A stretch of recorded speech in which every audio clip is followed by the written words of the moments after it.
What's up, y'all? It's Truth Tiger, and I'm going to talk about how I escaped my narcissistic family, and how you can do the same. And man, it's not a fun process. It's a tough process. It really isn't easy. I think of it like, that movie, The Shawshank Redemption, where he has to make a hole in the wall with a spoon and then crawl through these sewage pipes to get out of this prison that he's been wrongfully placed in. And that's what getting out of the narcissistic family is like. And there's really two things that'll keep you stuck.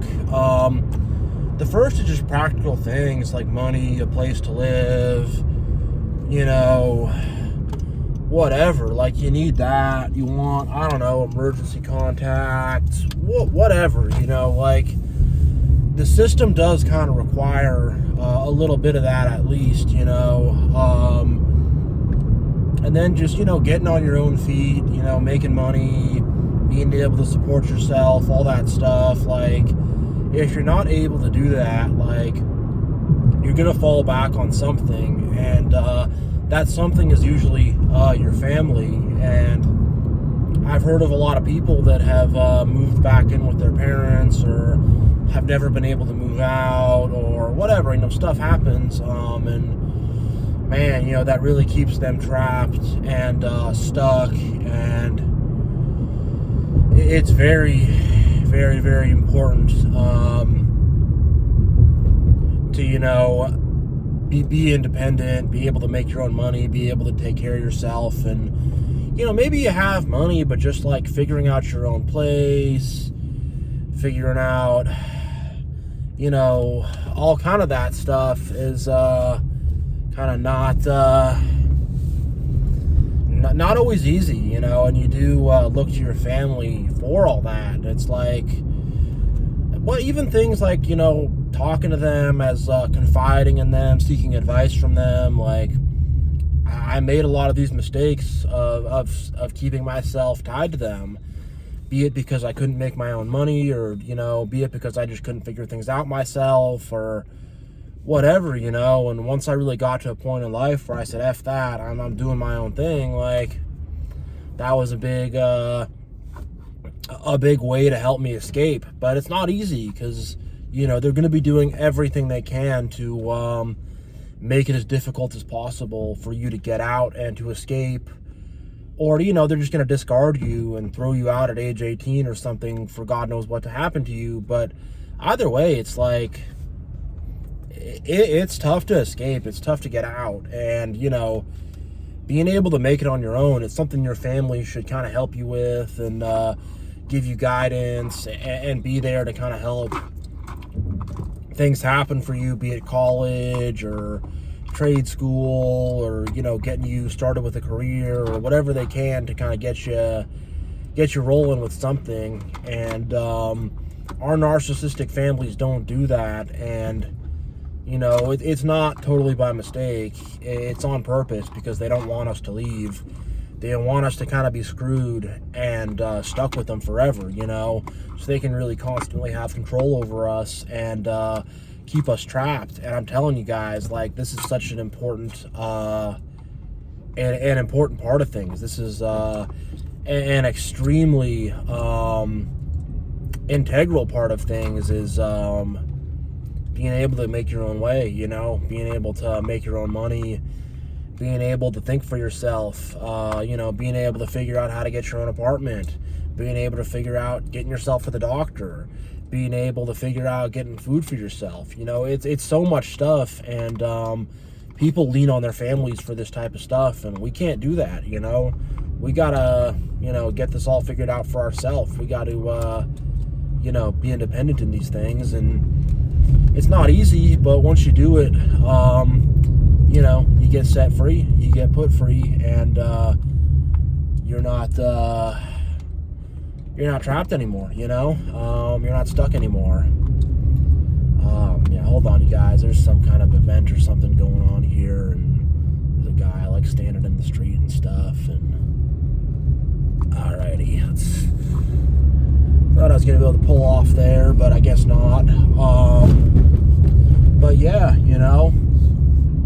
and then the second part, once you're able to actually be independent and be on your own and do things for yourself and, live on your own and all that and not be all reliant and dependent, the second thing, and I think this is even harder than the first thing, as hard as the first thing is not feeling obligated, not feeling stuck, not feeling that emotional sense of connection, being able to actually sever those ties and just be like, and it's not easy. It's not fun. Psychologically, I felt so tied and so connected, and I felt like I just had to answer those phone calls. I felt like I had to always be there to listen to them. I felt like I always had to be talking to them. I felt like I had to be spending the holidays with them. I felt like I had to be doing all these family events, and you can see this second part's not fun, because society makes us think that we're going to be with our families our whole lives like that, and we're all always going to be connected and things like that, or what have you, when the reality of the situation is, when you have narcissists, you have to do the opposite. You have to disconnect, you have to cut them out, you have to leave the family, and you got to stop talking to them, and I know a lot of different people are in a lot of different places in regards to that, and I'm pretty big on no contact, don't ever talk to them again. That's my thing. That is tricky with family, that is tricky with situations. People have stuff happening, or maybe they can't do that, or that's too hard of a thing for them to do emotionally, or whatever, I don't know, but it's a tough thing to do. But if you can't cut them out, you gotta at least really set a lot of boundaries and limit them big time. And it's tough to establish a dynamic of that when people have been making you into their doormat and dog walking you and kicking you around your whole life, for you to suddenly say, hey, I have standards, respect me, don't do this. I mean, most people, it's too jarring. They can't take it. They can't do it. They get angry. They blame you. And that's why I really recommend just walking away, because, when you say, hey, hell no, and they're like, well, what? You're setting a standard. You're standing up for yourself, and again, they don't take it well, because they want to keep the status quo, which is you're the scapegoat. They kick you around. They screw you over, and now you're telling them that, hey, that status quo is not going to happen anymore at all. I'm standing up for myself, and I'm not going to be gaslit or lied to or believe in any of this crap, and they can't accept that, and that's why I go no contact. That's why I cut them out and block numbers and all that kind of stuff is because of that, and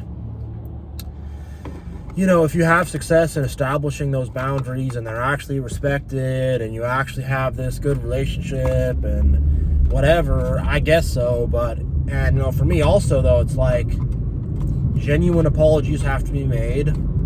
Those genuine apologies are not made. There's fake apologies of, oh, we're so sorry, but then a few days later they get right back to doing what they're doing, or they're worried you're gonna leave, or they're worried they've taken it too far, or whatever, so they give you that kind of fake apology. But in terms of genuine apologies, they don't do that. In terms of actually making genuine changes, which they also need to do, they're not doing that either. Both of those things, which have to happen in order for a relationship to continue, they're not doing either of those things. So it's like, all right, I can't have a relationship with you anymore. It's unfortunate, but for my own peace, for my own sanity, can't do it, just can't, and because I have self-respect, and I'm not going to tolerate that crap, I'm not. And You know, you guys shouldn't either. And it's tough because it's like, now you're going through life with no support system, you know, but it's better to have no support system than a crappy support system that's sabotaging you and that's keeping you trapped and stuck. You know, it's like, it's better to be out there having no support system, trying to figure things out on your own, than to be in jail, you know? But hey, some people would rather be in jail than, you know, have no support system. And you know, there's actually stories I've read about actual inmates and stuff who, when it's time for them to leave and they've finished up their sentence, they refuse to leave because they're, you know, institutionalized and conditioned, and you know, they're in the midst of that, they're in the middle of that, and you know, it's all they know. And it's how most people are with their families, you know, especially people who are you know, scapegoated, and people who are having to deal with narcissists and things like that. It's like, people just feel like that they can't leave, they can't make it on their own, they can't live on their own, they can't cope on their own. And like, Truth Tiger's telling you, like, you can. I'm doing it right now. I see other people who do it. It's not hard, you know. It is hard, but like, once you get used to it, it's not hard. Like, for me, I remember like spending my first Thanksgiving alone or whatever, and I thought, oh, it's such sad story.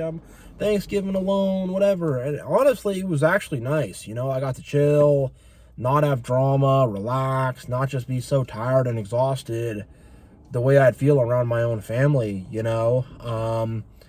And yeah, and the thing is, like, God will make miracles, and you know, I believe in God on this channel. You know, we're God, Jesus Christ, all that, you know, here on Truth Tiger. And you know, God will make a miracle. God will make things happen. Like, I remember being alone on Thanksgiving, and some random girl comes up to me, gives me some hand-drawn Thanksgiving card. I don't really know who she is or where she's from or whatever. Gives me that, and then it just kind of sketches off, you know. And you know, so it's like, God's always there watching us. God's always there taking care of us, you know. So, you know, we should have confidence and have faith in him, and not be having faith in the devil, essentially, which is what you're doing, being stuck with these narcissists. And I say this in other videos, that like, a narcissist is like a mini-me Satan, you know. Like, a good person is trying to emulate God and be like God and do things like God. A narcissist is trying to emulate Satan and being manipulative and weird and creepy. And it's like, you know, and our society is a satanic matrix too. So once you start telling your coworkers and your friends or whatever that you don't talk to your family anymore and stuff like that, like, they get bugged out, you know. They don't get it. If you go to the church and tell them you don't talk to your family, they'll get really bugged out, and they'll freak out, and they'll say you have to get back in touch with them, whatever, you know, because it's how, you know, that family system, that family structure, it's a big part of how the Matrix operates, you know. And the Matrix has taken over the family structure and corrupted it. So when you say no to that corrupted family structure and say, I'm going to figure it out on my own, the Matrix and the system freaks out, and people around you freak out. You don't talk to your family? Huh? What? You know, they do that. And especially when you're shaken and not firm in confidence, they'll do that a lot. But when you're firm in your confidence and you're firm in who you are, they'll just, oh, that's better for you, if that's what you need to do, you know? When you're firm and you're showing dominance and stuff like that, they're not going to do that. But in the beginning, when you're kind of shaky and scared and, you know, not showing dominance and unsure of yourself, they're going to do things to try to make you feel more unsure of yourself. And this process of getting out of the narcissistic family, it's not just your family, it's all of society, it's the whole matrix. Like, you'll find that you now kind of can't fit in with anybody because they're all adhering to this same kind of matrix and narcissistic family and stuff like that. And sorry, I'm gonna drink a little water here. My throat is a bit dry. But yeah, you'll find that, and you'll find that, like, it's hard to fit into society. There's cool people who get it, and there's cool people who actually see you as an individual and who don't care, but most people see you as another part of the matrix. They see you as who you are in your family. They see you as what your job is. They see you as whatever, they see you as what your hobbies are. They see you as what your religion is. They just see you as that. And they don't see you as an individual. And when you tell them, hey, I'm done with my family, now they have to see you as an individual, and in doing so, they have to see themselves as an individual. And they don't want to do that. They're not able to do that. They can't face that because they have never looked at themselves as an individual.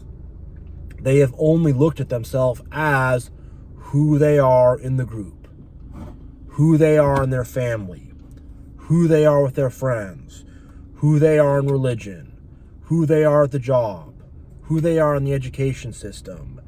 And for a lot of people, it's who they are in liberalism, who they are in social justice. It could be a lot of obscure things I haven't thought of, hobbies, whatever. But it's like they look at these things, who they are in politics in general, not just liberalism, but conservative politics too. The reason I bring up liberalism is because it's more, it's like more of like a social movement and like a religion on its own, as opposed to conservatism, which is more just politics, and the religion or ideological aspect tends to be more separated out, although it's still there. But with liberalism, it really is a new ideology.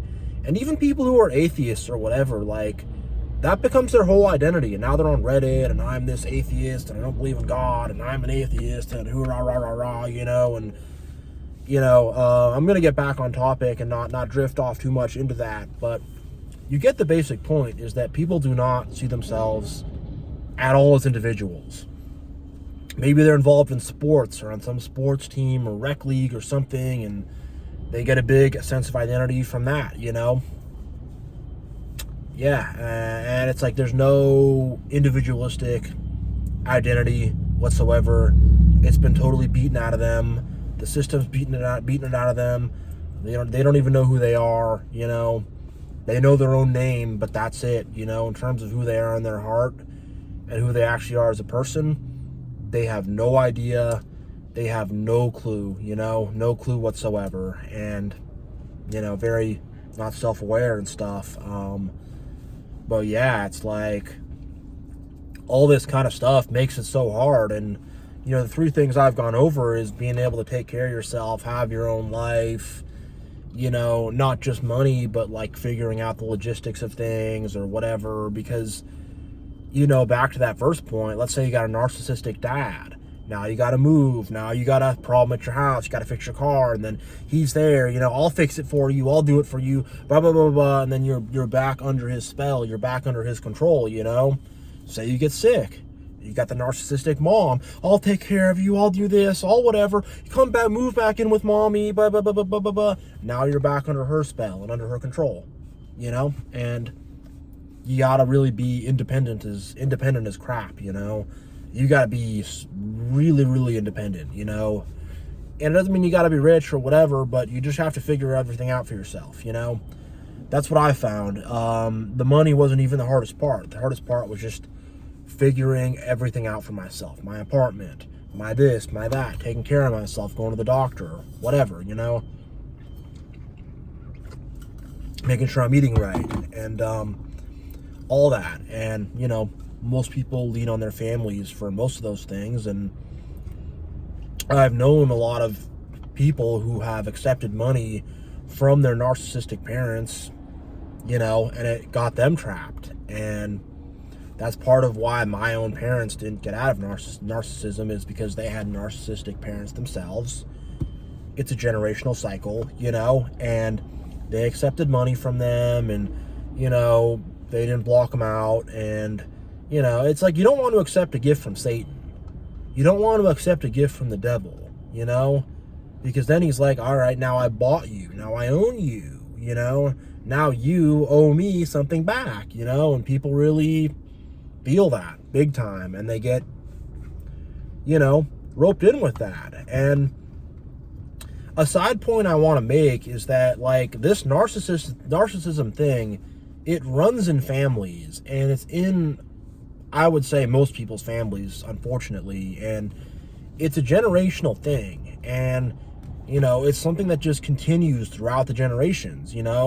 So your narcissistic parents, their parents were narcissists, and their parents' parents were narcissists, and you go all the way up to the grandparents and the great-grandparents and the great-great-grandparents, and you're going back so far, and it's like generation after generation of this. And it's not just your sorry, I got a hiccup, your current parents. What am I doing?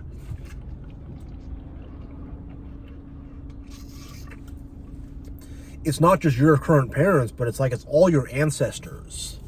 It's like it's at your very roots you have to break out of this. It's at your very core you have to break out of this. And like, again, kind of a spiritual thing off to the side, but the ways of our ancestors is like a very important thing. It's something we carry with us, this sense of pride of, like, I want to be like my dad, I want to be like my grandpa, my mom, my protector, if anyone says anything about her, I'll beat you up, or whatever, whatever your framework is. I got my sainted grandma, whatever.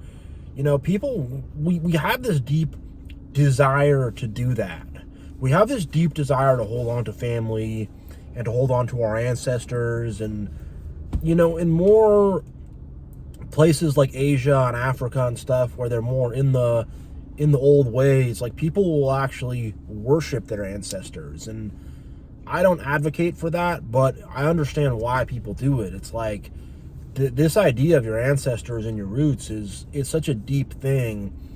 It goes so deep psychologically, it goes so deep in our heart. It just goes so deep in our bones,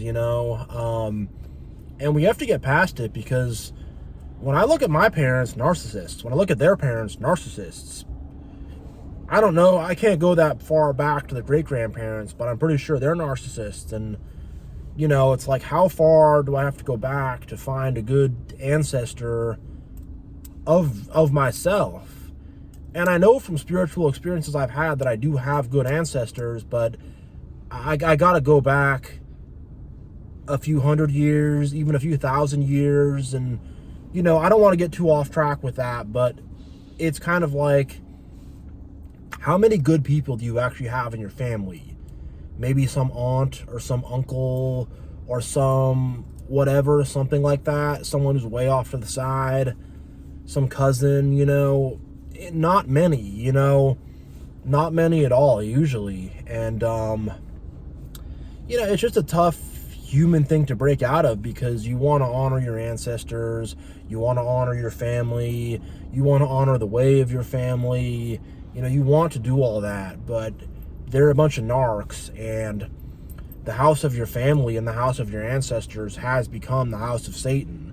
It's become the house of narcissists and the house of evil and a house of lies and a house of manipulation. So what do? You have to throw that house out, and you just have to kind of accept that there were some good people.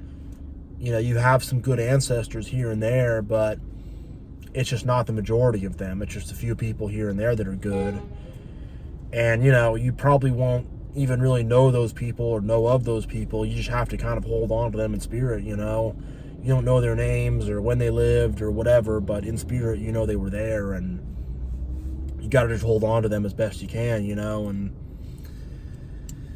it's tough. It's tough. I'm going to get back on track here to the second point of just like, I guess this point I made does kind of segue into the second point, but just feeling obligated to your family, feeling mentally and emotionally obligated, like you have to.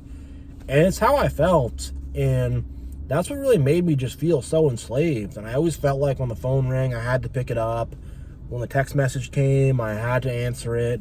When it was some family event or whatever, I had to go to it, I had to do it. And just, being programmed from a little kid and just having this stuff so deeply nailed into me and ingrained in me, where I just feel like I have to go to this family thing, I have to do a part of this, I have to listen to this, and a lot of guilt and shame and stuff was put on me as a little kid, and a lot of this, you know, my mom being like, you can never leave the family, you can never whatever, telling me that as a little kid and stuff, and as a family, we have to stick together. The last thing you do is leave the family, you know, so very strongly ingrained in me with a lot of guilt and shame and a lot of stuff like that, unfortunately. And then as I get older, it's like I have to cut those threads off of me, you know, I have to cut those chains off of me, you know, it's like I have a chain attached to me and I have to rip it out, you know, and ripping those chains out and pulling those hooks out is not fun. It's very painful. It's a tough emotional process, but it's what we have to do to where we're like, all right, on a mental and an emotional level, we're not attached to this narcissistic family. We're not attached to this evil anymore or any longer, you know. We're cut free. We're our own people, and we don't feel stuck in that. And to be honest, I don't really think much about my family anymore. Maybe once a week I'll think about them.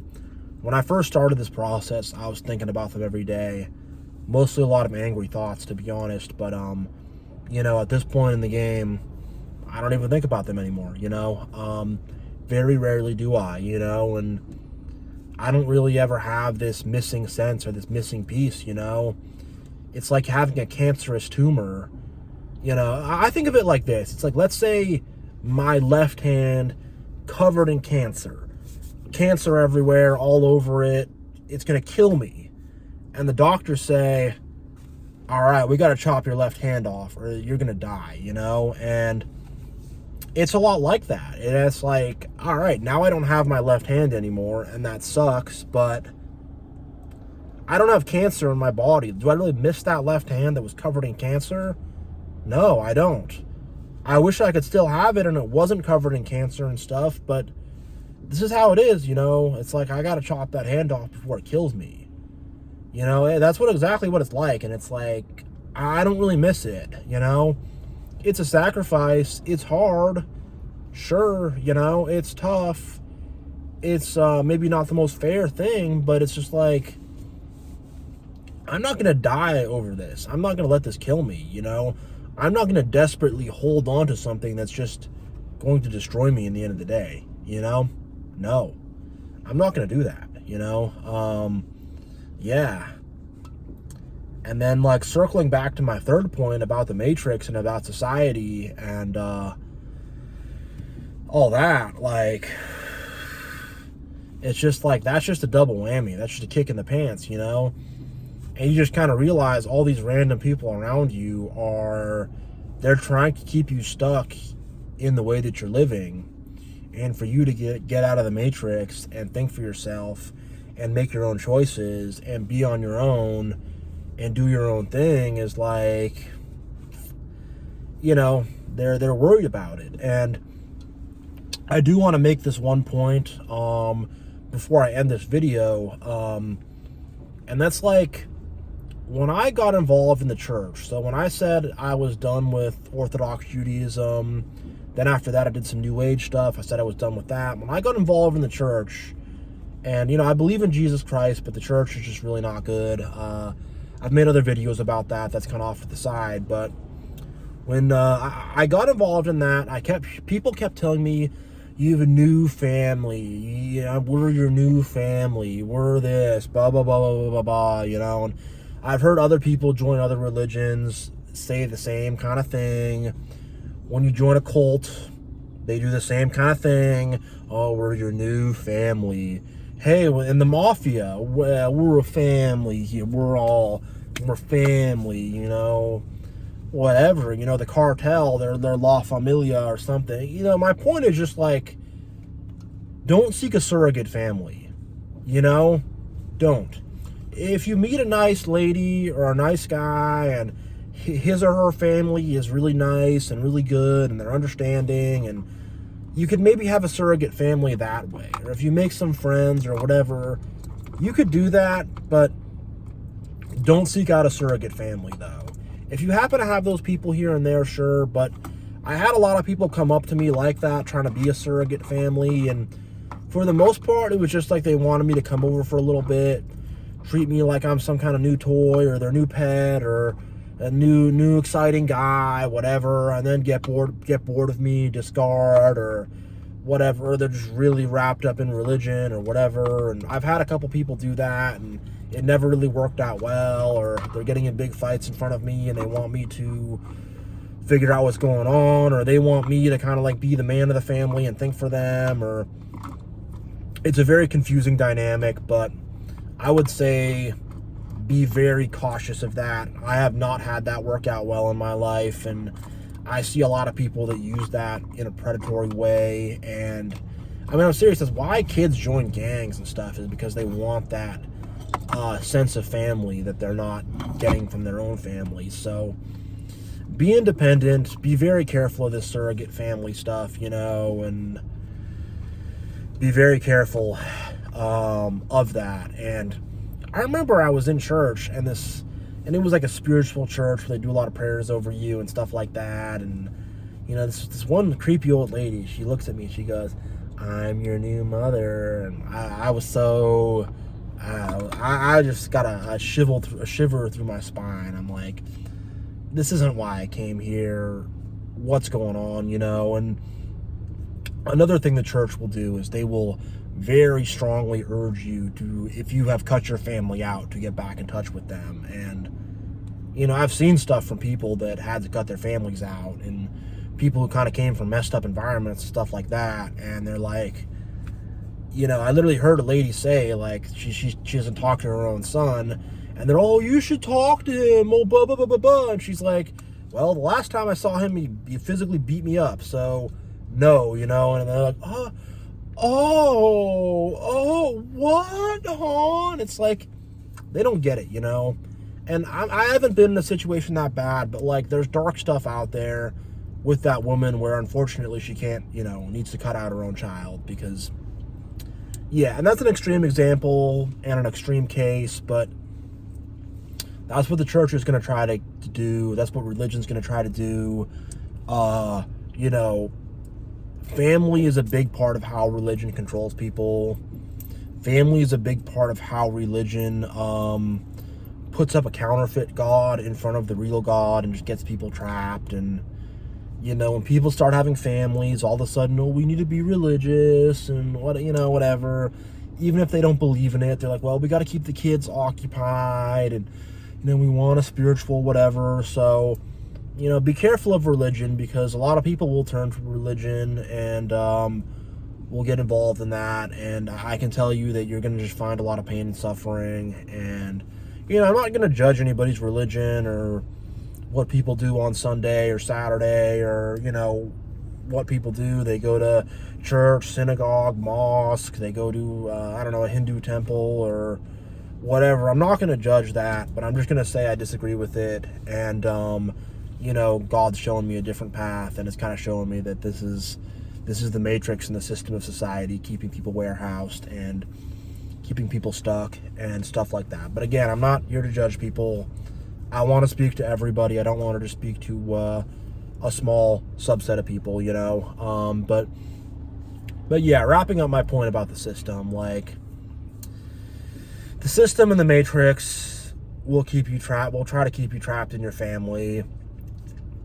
People around you will be asking you about your family a lot, and asking you about, oh, how many siblings do you have, blah, blah, blah, blah, blah. And they'll say they want to meet your family and stuff like that. And I've even had people, before I got out, before I knew what the matrix was, or the system was, and where I was just had a lot of anger toward my own family, and all of a sudden some girls telling me, oh, your mom is so cool, I love her so much, or some guys telling me how great my dad is or whatever. And I'm kind of like, I was still in it at that point, so I didn't say anything, but in the back of my heart I was like, what are you talking about, shut the F up. But I just said, oh yeah, it's okay, I guess, whatever. I just said something like that. But people around you are going to really try to keep you trapped in this family system, and even if they have bad families themselves, they're going to try to get you stuck and get you trapped in this family system. Kind of a deal. So yeah, I think it's probably about time for me to wrap this up. I've been going on pretty long here, but yeah, God bless you all. Thank you for watching. You know, it's very hard to escape the narcissistic family, but it's doable. You know, you can do it. We can do it. And yeah, thank you all for watching. God bless you all. A lot of gratitude, a lot of appreciation for all of you, all the likes, comments, subscriptions, whatever. Just watching this video, like, I got big appreciation for all y'all. I really do. So, yeah, I will see you all next time.